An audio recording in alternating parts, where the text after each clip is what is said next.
நீங்க சீக்கிரம் முடிக்க போறீங்கன்னு நான் சீக்கிரமா கேள்வி கேட்க நினைச்சேன். சரி, நான் ஆரம்பத்துல இருந்து உங்களுடைய சொற்பொழி எல்லாம் கேட்டுக்கிட்டே இருக்கிறேன். ரொம்ப சந்தோஷம். நாங்க நினைக்க வேண்டியதை நான் கேட்க வேண்டிய கேள்வி பெரியவர் ஒரு கேள்வி கேட்டாரு, அதுக்கு அருமையான பதில் சொல்லிட்டீங்க. எனக்கு எந்த மார்க்கத்து மேலேயும் எந்த மதத்து மேலேயும் ஈடுபாடு நிச்சயமா கிடையாது. ஏன்னா ஒவ்வொரு மதத்திலும் ஒவ்வொரு குறைபாடு என்னுடைய அறிவு கேட்டது. நான் கல்லு புல்லெல்லாம் தெய்வம் நினைக்கிற ஆளு இல்ல, கண்டதெல்லாம் தெய்வம் நினைக்கிற என்றதுக்கு எனக்கு அறிவு கொடுத்துருக்காங்க ஓரளவு. அடுத்தது ஒரே பிரிவு அந்த இந்து மதத்தை விட்டு அடுத்தது இஸ்லாமிய மதத்துக்கு அடுத்தது கிறிஸ்டியன்ஸை நம்ப போகணும்னா அதுல ஒரு 3-4 பிரிவு இருக்கு. அதுல என்னுடைய அறிவு கட்ட மாட்டேங்குது. ஒன்றே குலம் ஒருவனே தேவன் சொல்றீங்க, அது ரொம்ப சந்தோஷம். நானும் அரபு நாட்டில் நிறைய இருந்திருக்கேன், ஒரு 14 வருஷம். எனக்கு அதுல நிறைய ஈடுபாடு உண்டு. அந்த ஒரு வகையில நான் நம்புறேன். பட் அதுல ஒரே ஒரு வகையில எனக்கு சந்தேகத்தை கொடுத்துக்கிட்டே இருக்கிறனால அதையும் என்ன நிறைவேற்ற முடியாத அளவுக்கு இந்த அறிவு தடுத்துக்கிட்டே இருக்கு. இஸ்லாமிய மதத்துல ஒவ்வொரு பிரிவிலையும் ஒவ்வொன்று இருக்கிற மாதிரி இந்த ராவுத்தர், சாயபு, லப்பன் சில பிரிவுகள் இருக்கு. நிச்சயமா இதுக்கு எனக்கு ஒரு சரியான விளக்கம் சொன்னீங்கன்னா நான் முழு மனதை ஏற்றக்கூடிய பக்குவத்தை எனக்கு இறைவன் கொடுக்கணும். இதுக்கு அருமையா எனக்கு நீண்ட நேரம் கொடுத்தாலும் பரவாயில்லை, நல்ல ஒரு சந்தேகத்தை எனக்கு நிறைவேற்றுறீங்க. இது ஒரு முக்கியமான தேவையான கேள்விங்க. என்னட்டா இஸ்லாத்துல ஜாதி இல்ல, எல்லாரும் ஒன்னு சொல்லுதுன்னு பிரச்சாரம் பண்றோம்.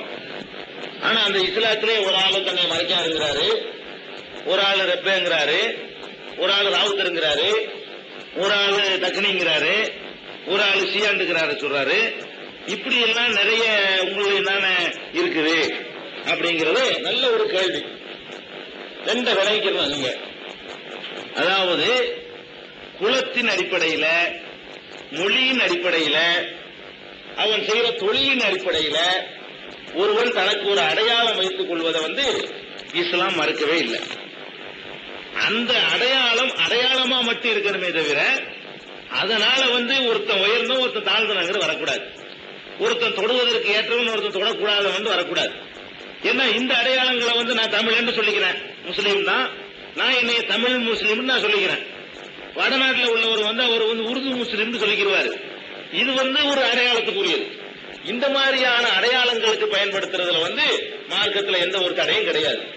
இதை நீங்க விளங்கிட்ட பிறகு மறைக்காயர்னு சொல்றோம். இந்த மறைக்காயர்னா என்ன? மரக்கலாயர் என்பதுதான் மறைக்காயர்னு ஆயிருக்கு. மரக்கலம்னா இந்த கப்பல், அந்த காலத்துல மரக்கலங்கிறாங்க இல்லையா, தோணி. இந்த மரக்கலத்தை ஓட்டிக்கொண்டு வியாபாரிகளாக இங்க கடலோர பகுதியில வியாபாரம் பண்ணாங்க பாருங்க. அவங்க அந்த மரக்கலத்தின் வழியாகவே தொழில் பண்ணிக்கிட்டு இருந்ததுனால அந்த காலத்துல அதெல்லாம் வெளிநாட்டுக்கு போயிருக்கிறத ஒரே தொடர்பு சாதனம். அந்த தொழில ஈடுபட்டவங்க மரக்கலாயர்னு சொல்லப்பட்டு மறைக்காயர்னு ஆனாங்க. இந்த கடலோர பகுதியில் உள்ளவர்கள்லாம் அந்த மாதிரி தங்களை மறைக்காயிருவாங்க, ஒருத்தர் மறைக்காயர்னு பேசிக்கிறாங்க. கடற்கரை இருக்கிற பகுதியில தான் மறைக்காயர் இருப்பாங்க, மறைக்காயர்னு சொல்றவங்க. வேற எங்கேயாவது இருக்கிறாங்கன்னா கடற்கரையில இருந்து குடியேறினவங்களா இருப்பாங்க, வேற பகுதியில் குடியேறினவங்களா இருப்பாங்க. ராவுத்தர்னா எதுக்கு சொல்றதுன்னா குதிரையை பயிற்சிவிக்கிறவருக்கு பேர் ராவுத்தர். யானையை பயிற்றுவிக்கிறது மாவுத்தன்மா. யானைக்கு மாவுத்தனும், குதிரைக்கு ராவுத்தன் சொல்றது. அதாவது யானைக்கு வேலையேறி பாகன் இருக்கான் பாருங்களேன், அவன் தான் மாவுத்தன். அப்ப பாகன் சொல்லுவாங்க, மாவுத்தன் சொல்லுவாங்க. சரியான தமிழ் மாவுத்தன் தான். குதிரைகளை பயிற்றுவித்து மன்னர்களுக்கு கொடுக்கறதுக்காக வேண்டி ஒரு குரூப் செயல்பட்டு இருந்துச்சு. அந்த காலத்துல குதிரை தான் வாங்கணும். போர் வீரர்களாக இருந்தாலும் சரி, விரைந்து தபால் தொடர்பு செய்வதாக இருந்தாலும் சரி, அன்னைக்கு வேகமாக செல்லக்கூடிய ஒரே வாகனம் குதிரையா இருந்ததுனால குதிரையை பயிற்றுவிப்பதும் அதை வளர்ப்பதும் ஒரு பெரிய லாபகரமான ஒரு தொழிலா இருந்துச்சு.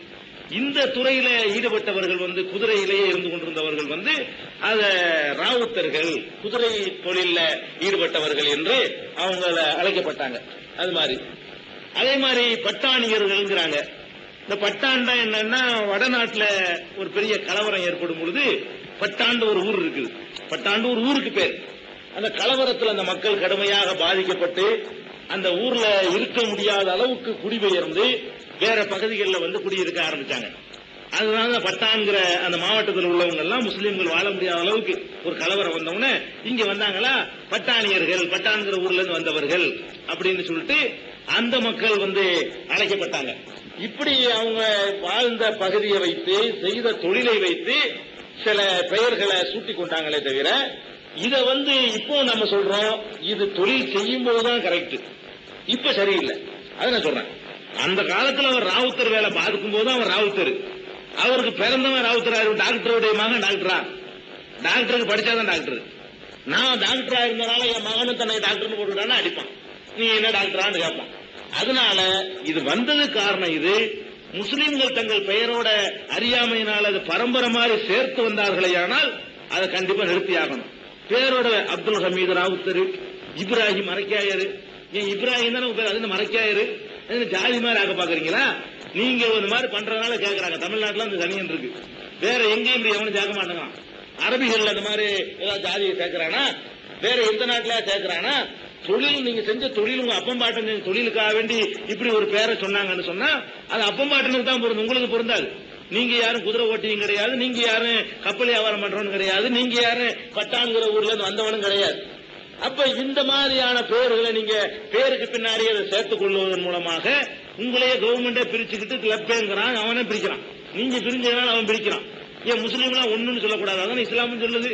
அதனால யாரும் மறைக்காரு கிடையாது, ஒரு குலத்தை, அது ஒரு தொழில் அடிப்படையில் வந்த ஒரு பேரு, அதை தவிர்த்துக் கொள்ளுங்க எல்லாரும். ஆனாலும் கூட இன்னொன்னு சொல்லிக் கொள்ள வேண்டியிருக்கு. இப்படி மறைக்காத ராவுத்தர்ந்து அவங்க சொல்லிக் கொண்டாலும் தீண்டாம ஜாதி அடிப்படையாக அது இல்லை என்பதை நீங்க புரிஞ்சுக்கணும். அவங்களுக்கு சொல்ல வேண்டிய சொல்லியாச்சு. மறைக்காத ராவுத்தர் ஒரு தட்டுல உட்கார்ந்து சாப்பிடுவார், மறைக்காருக்கு பக்கத்துல ராவுத்தர் நிற்பாரு, ராவுத்தருக்கு பக்கத்துல மறைக்கார் நிற்பாரு. ஒருத்தர் போய் பேசும்பொழுது நீங்க மறைக்காத ராவுத்தர்னு விசாரிக்க மாட்டாரு, உடனே நீங்க என்ன ஜாதின்னு கேட்பாங்களே, அந்த மாதிரிலாம் கேட்க மாட்டாரு. இவர் வர்றாரு, நீங்க மறைக்காரா அப்படி நான் கேட்க மாட்டேன். யாருக்கு விசாரிக்கப்படுறதே ஒண்ணு கிடையாது. ஒரு முஸ்லீம் இன்னொரு முஸ்லீம் சந்தித்துக் கொண்டால் நீங்க மறைக்கார லப்பையா ராவுத்தரான்னு யாரும் கேட்பாங்க?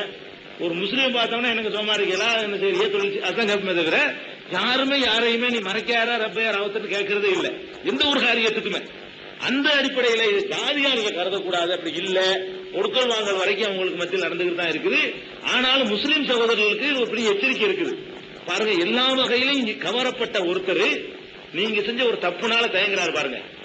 எல்லா வகையிலும் இஸ்லாத்தின்பால் கவரப்பட்ட ஒருத்தர் அதுல வர்றதுக்கு தயக்கமா இருக்கிறது என்னன்னா, நீங்க உங்க பேருக்கு பின்னாடி நீங்க ராவுத்தர் மறைக்காரு சேக்குன்னு சேர்த்துக்கிறது தான். ஏன் வெறும் பேரை மட்டும் சொன்னா உங்களுக்கு பத்தாதா? இதுக்காக இந்த மாதிரி ஒரு ஜாதி மாதிரி மற்றவர்கள் மாதிரி நீங்க பயன்படுத்தி இந்த மாதிரி ஒரு தயக்கத்தை உண்டாக்குறீங்களே. அப்படி இருந்தால் அதை எதிர்த்து நீங்க என்ன செய்யணும், கடுமையா வேலை செய்யணும். உங்க பேர்களோட சேர்க்கப்பட்டிருந்தா இன்னும் நிமிஷம் நிப்பாட்டிக்கிறீங்க. இப்ராஹிம் மறைக்காரு ஒருத்தருக்கு பேரா இருந்தா இப்ராஹிம் மட்டும் சொல்லுங்க. ராவுத்தர்னு பேர்ல சேர்த்திருந்தா ராவுத்தர் நிப்பாட்டுங்க. ஜாதி மாதிரி தென்படக்கூடிய அந்த வாடை கூட இருக்கக்கூடாது. உண்மையில இல்லைங்கிற விஷயம் வேற, தீண்டாமையெல்லாம் ஒண்ணு இல்ல, அந்த எண்ணம் கூட வராத அளவுக்கு உங்களை மாத்திக்கொள்ள என்று சொன்னா இது மாதிரி தயங்கக்கூடியவர்களுடைய எண்ணிக்கை அதிகமாக என்பதை நம்ம சகோதரர்களுக்கு நான் சொல்லிக் கொள்றேன்.